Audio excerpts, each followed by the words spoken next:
সুপ্রিয় দর্শক, আসসালামু আলাইকুম। আপনাদের সবাইকে স্বাগত জানাচ্ছি এখনকার আলোচনায়। আপনাদের সঙ্গে আছি আমি সিরাজুল ইসলাম। দর্শক, হরমুজ প্রণালীতে কি ভয়াবহ যুদ্ধ শুরু হতে যাচ্ছে? কারণ আমেরিকা ইরানের উপরে নৌ ব্লকেড আরোপ করেছে, আর ইরান বলেছে মার্কিন সেনারা হরমুজ প্রণালীতে থাকা অবস্থায় এক ফোঁটা তেলও তারা বের হতে দেবে না। এদিকে জাতিসংঘ নিরাপত্তা পরিষদে চীনের বিরুদ্ধে অভিযোগ এনেছে আমেরিকা। তারা ইরান এবং ইয়েমেনের কাছে যে সমস্ত পণ্য রপ্তানি করা উচিত নয়, নিষেধাজ্ঞা রয়েছে, সেই সমস্ত পণ্য রপ্তানি ঠেকানোর ব্যাপারে যথেষ্ট কার্যকর ভূমিকা নিচ্ছে না। আর চীন জবাবে বলেছে মধ্যপ্রাচ্যে যে যুদ্ধ আমেরিকা শুরু করেছে এটা ঠিক হয়নি, দ্রুত এই যুদ্ধ বন্ধ করা উচিত। এদিকে ইসরায়েল এবং আমেরিকার সেনাবাহিনীর মধ্যে এবং গোয়েন্দা সংস্থার মধ্যে আরও সম্পর্ক ঘনিষ্ঠ করা, সমন্বয় করার ব্যাপারে যে প্রস্তাব দিয়েছে মার্কিন রিপাবলিকান দল, সেই প্রস্তাব সিনেটে প্রত্যাখ্যান করেছে এবং আটকে দিয়েছে ডেমোক্রেটিক সিনেটররা। আরেকটি খবর হচ্ছে ইরান থার্মোনিউক্লিয়ার বোমা বানিয়েছে কিনা এটা নিয়ে নতুন করে জল্পনা কল্পনা ছড়িয়ে পড়েছে। থার্মোনিউক্লিয়ার বোমা মানেই হচ্ছে হাইড্রোজেন বোমা। একটা হাইড্রোজেন বোমায় কমপক্ষে 50 মেগাটন শক্তি থাকতে পারে। 50 মেগাটন মানে কয়েক হাজার পরমাণু বোমার সমান। আসলে বাস্তবতা কি ইরান এই হাইড্রোজেন বোমার অধিকারী হয়েছে কিনা?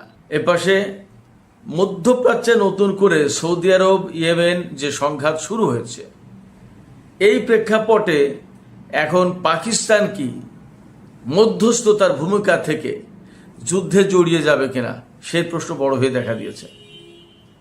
সুপ্রিয় দর্শক, এই বিষয়গুলো নিয়েই আজকের ভিডিওতে আলোচনা করব। আশা করি আপনারা শেষ পর্যন্ত সঙ্গে থাকবেন। আর ভিডিও যদি ভালো লাগে তাহলে লাইক, কমেন্ট, শেয়ার করবেন এবং চ্যানেলটি সাবস্ক্রাইব করে সাথেই থাকবেন। দর্শক, চলুন বিস্তারিত আলোচনা করি। সর্বপ্রথম যে আলোচনা করতে চেয়েছি সেটি হচ্ছে যে হরমুজ প্রণালী। হরমুজ প্রণালীতে আমেরিকান টাইম মঙ্গলবার বিকেল অর্থাৎ গতকাল রাত থেকে হরমুজ প্রণালীতে নৌ অবরোধ আরোপ করেছে।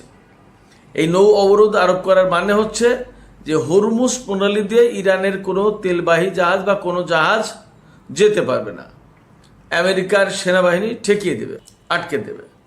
আর ইরান জবাবে বলেছে যে হরমুজ প্রণালী দিয়ে ইরানের যদি কোনো জাহাজ চলাচল করতে না পারে তাহলে এই হরমুজ প্রণালীতে কারো জাহাজ চলবে না, এক ফোঁটা তেলও এই পথ দিয়ে বাইরে যেতে পারবে না।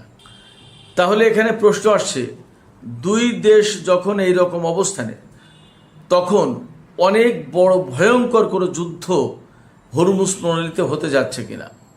এর জবাবে আমি বলবো অবশ্যই এই রকমের বড় একটা আশঙ্কা আছে।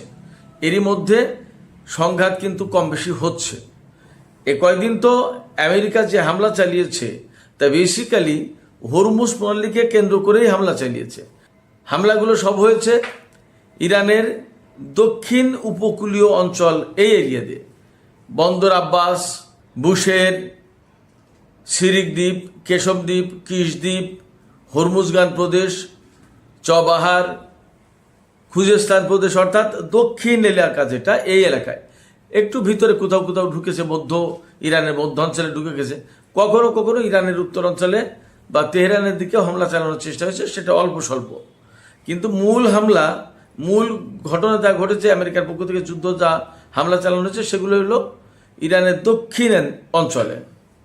এই দক্ষিণ অঞ্চলে কিন্তু প্রচুর পরিমাণে ইরানের ক্ষেপণাস্ত্র প্রতিরক্ষা ব্যবস্থা, ক্ষেপণাস্ত্র উৎক্ষেপণের সিস্টেম, ড্রোন ফ্যাসিলিটি, এরপরে তাদের সামরিক বাহিনীর অনেক উপস্থিতি, অবস্থান, এগুলো আছে। হরমুজ প্রণালী না, শুধু পুরো পারস্য উপসাগর ইরানের জন্য একটা গুরুত্বপূর্ণ বিষয়। পুরো পারস্য উপসাগরের উত্তর পাড় হচ্ছে ইরানের একার। সেক্ষেত্রে এই সাগর পাড়ি দিয়েই অনেক দুষ্কৃতকারী শত্রু বাহিনী ইরানের ভিতরে ঢুকে যেতে পারে। এছাড়া এই সাগরের অপর প্রান্তেই মার্কিন বাহিনীর এত অবস্থান ছিল। ফলে ইরানকে কিন্তু এই বিষয়টা মাথায় রাখতে হয়েছে যে হরমুজ প্রণালী এলাকা না, শুধু পুরো চবাহার থেকে অর্থাৎ পাকিস্তানের সীমান্ত থেকে একেবারে ইরাক কুয়েত সীমান্ত পর্যন্ত এই পুরো অঞ্চলে ব্যাপক সামরিক উপস্থিতি বজায় রাখতে হয় ইরানকে তার নিজের সেফটির জন্য। এই জায়গা থেকে অনেক সামরিক অবস্থান আলটিমেটলি দক্ষিণ অঞ্চল আছে, ইরানের দক্ষিণ অঞ্চলে আছে। আর সেইগুলো লক্ষ্য করেই গত কয়েকদিন ধরে আমেরিকা বারবার হামলা চালাচ্ছে। এর জবাব দিতে গিয়ে ইরানকেও মধ্যপ্রাচ্যের যে সমস্ত দেশ রয়েছে, বিশেষ করে কুয়েত, বাহরাইন, কাতার, জর্দান, সংযুক্ত আরব আমিরাত, এমনকি ওমানেও মার্কিন অবস্থানে ইরান হামলা চালিয়েছে। এবং গত রাতে যে হামলা হয়েছে, গত রাতে প্রচুর হামলা করেছে আমেরিকা, ইরানও জবাব দিয়েছে। এবং আমরা যা খবর পাচ্ছি, বাহরাইনের যে শেখ ইসা বিমান ঘাঁটি, আমেরিকার যে বিমান ঘাঁটি আছে সেখানে, এবং যে পঞ্চম নৌবহরের ঘাঁটি, এটা মোটামুটি একেবারে ডিস্ট্রয় করে দিয়েছে, একদম ধ্বংস করে দিয়েছে। কুয়েতেও ব্যাপক হামলা হয়েছে। তারপরে জর্দানের প্রিন্স সুলতান এয়ারবেজ এবং প্রিন্স হাসান এয়ারবেজ, এই সমস্ত জায়গায় মারাত্মক রকমের হামলা চালিয়েছে ইরান। কারণ এখন আর বসে থাকার কোনো সুযোগ নেই অ্যাকচুয়ালি। আমেরিকা কিন্তু ইরানের দক্ষিণ অঞ্চলে হামলা করে ইরানের সামরিক শক্তি মারাত্মকভাবে ক্ষতিগ্রস্ত করে দিয়ে, যাতে ফ্রন্ট লাইনটা ভেঙে পড়ে, এরপরে কিন্তু স্থল অভিযান চালানোর একটা চেষ্টা করতে পারে, এরকম প্ল্যান আছে বলে জানা যাচ্ছে। ডোনাল্ড ট্রাম্প বলেছেন যে আমেরিকা ইরানের ভেতরে স্থল অভিযান চালাবে না, হয়তো অন্য কেউ চালাবে, তার মানে কুর্দি বা আরও কিছু সন্ত্রাসী গোষ্ঠী তাদেরকে ঢুকিয়ে দেবে। আমার ব্যক্তিগত পর্যবেক্ষণ হচ্ছে যে ডোনাল্ড ট্রাম্প যা বলছে এখানে তার বিপরীত ঘটবে। ওরা তো থাকবেই, কুর্দি আর আরও যে সমস্ত ইরান বিরুদ্ধে যে সমস্ত উগ্রপন্থী গরিলা গোষ্ঠী আছে তারা হয়তো থাকবে। তার সাথে অবশ্যই ইসরায়েল এবং আমেরিকার সেনারা ইরানের ভেতরে স্থল অভিযান চালানোর চেষ্টা করবে। যদি স্থল অভিযান চালায়, তবে স্থল অভিযান চালালে ইরান আগেই বলে রেখেছে আমেরিকা এবং ইসরায়েলের কবরস্থান হবে ইরানের মাটি। লাশের পর লাশ পড়বে, হাজার হাজার অগন্তি লাশ পড়বে। যাই হোক, তো হরমুজ প্রণালীকে কেন্দ্র করে অবরোধ পাল্টা অবরোধের যে সমস্ত ঘটনা ঘটছে, তাতে আসলেই অনেক বড় এবং ভয়ঙ্কর যুদ্ধ হওয়ার আশঙ্কা রয়েছে। যখন এই রকম প্রেক্ষাপট, তখন বিশেষ করে সামাজিক মাধ্যমগুলোতে খবর ছড়িয়ে পড়েছে যে ইরান নাকি 35টি হাইড্রোজেন বোমা বানিয়েছে। থার্মোনিউক্লিয়ার বোমা বলে এটাকে, বা হাইড্রোজেন বোমা। পরমাণু বোমার চেয়ে হাইড্রোজেন বোমা অনেক অনেক বেশি শক্তিশালী। তার কারণ হচ্ছে যে পরমাণু বোমা যেভাবে ফিউশন ঘটায়, বিস্ফোরণ ঘটায়, হাইড্রোজেন বোমা পরমাণু বোমা ব্যবহার করে প্রাথমিক কাজটা করে বাদ বাকি শক্তি অর্জন করে অন্য কায়দায়। আমেরিকা জাপানের হিরোশিমায় যে পরমাণু বোমা ব্যবহার করেছিল তার শক্তি ছিল 15 কিলোটন, আর নাগাসাকিতে যেটা মেরেছিল সেটা শক্তি ছিল 21 কিলোটন। তার ধ্বংসযোগ্য ক্ষমতা তো আমরা কম বেশি দেখেছি। এখন আমেরিকা, রাশিয়া, এই সমস্ত দেশের হাতে যে সমস্ত ছোট ছোট পরমাণু বোমা আছে, তার শক্তি এর চেয়ে কয়েক গুণ বেশি।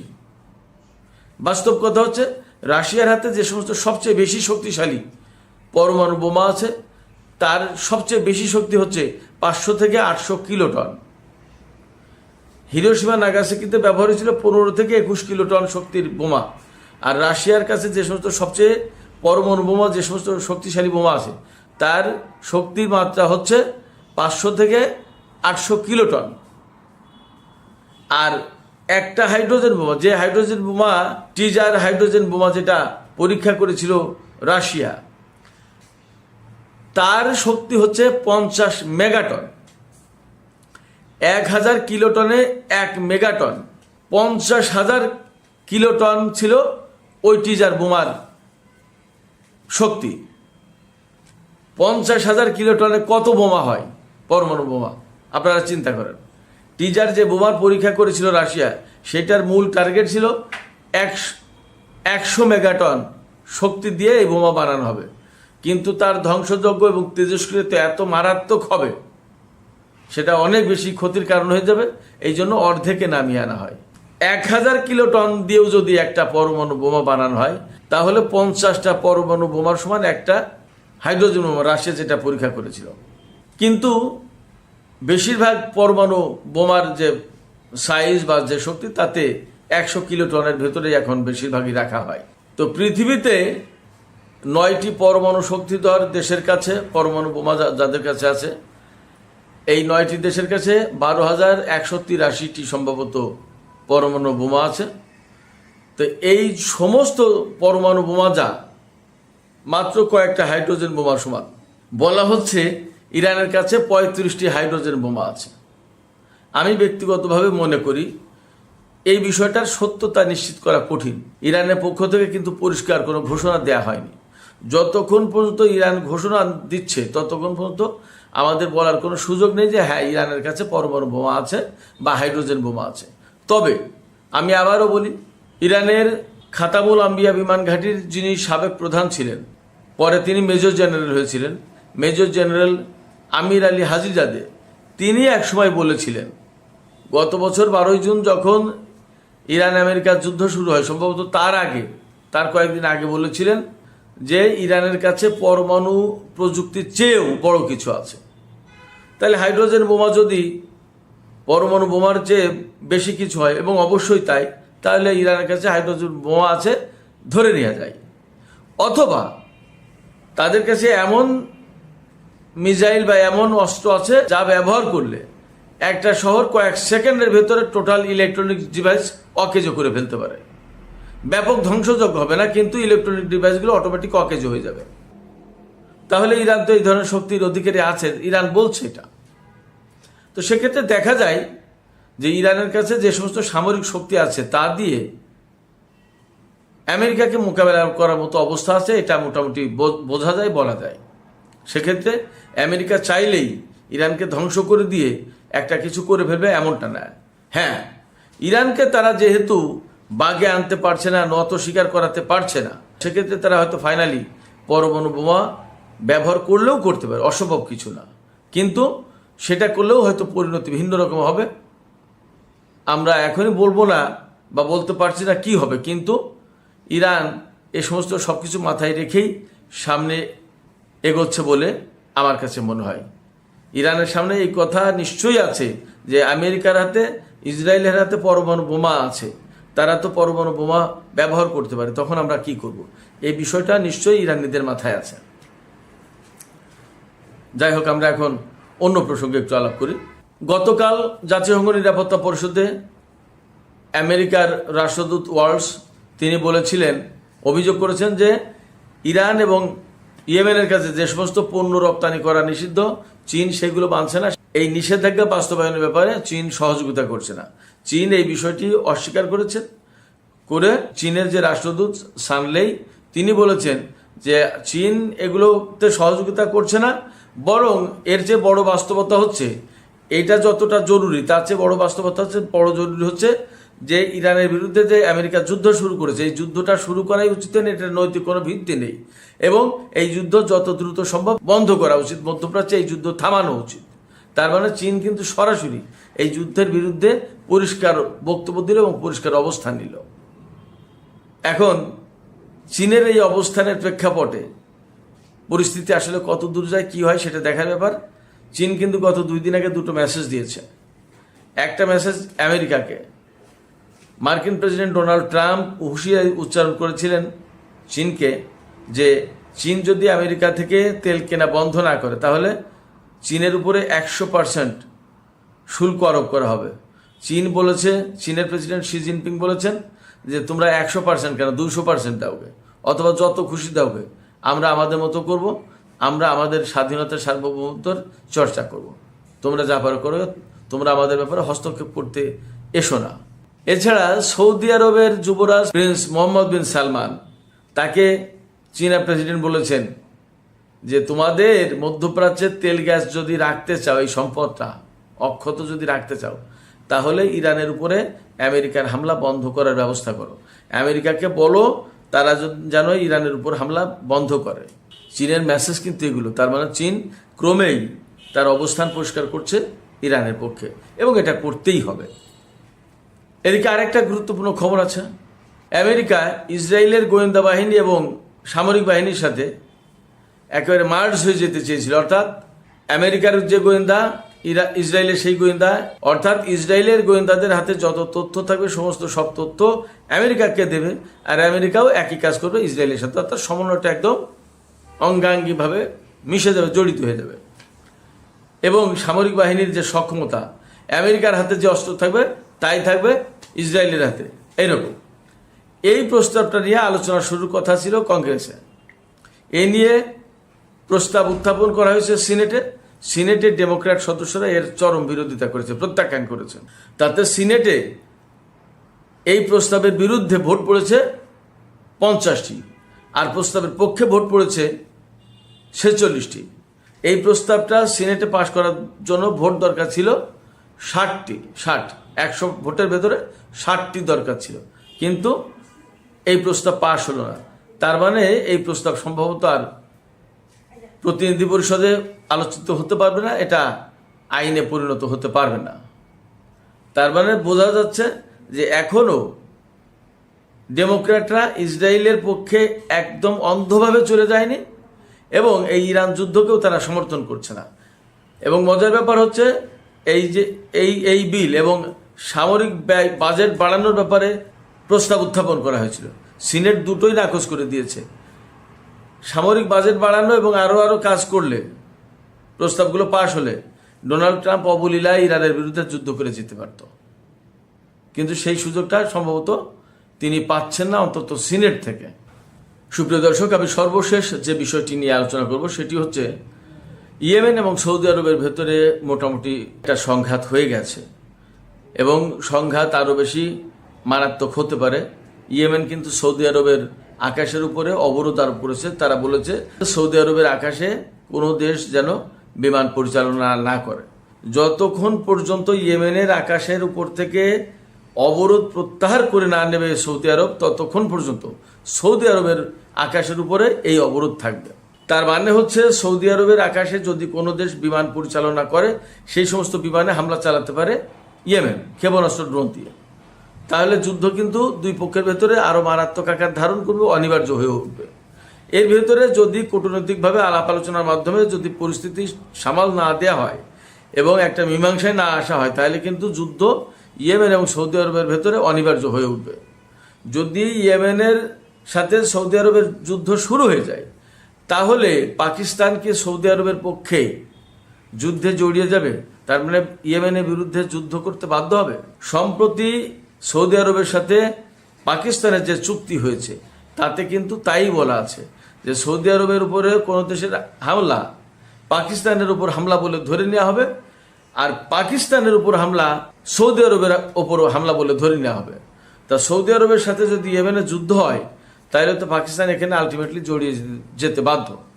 অথচ পাকিস্তান ছিল মধ্যস্থতাকারীর ভূমিকায় এবং সারা বিশ্বে সে কিন্তু একটা সম্মানজনক অবস্থায় চলে গিয়েছিল, তার একটা আলাদা মর্যাদার আসন অলরেডি তৈরি হয়ে গেছে।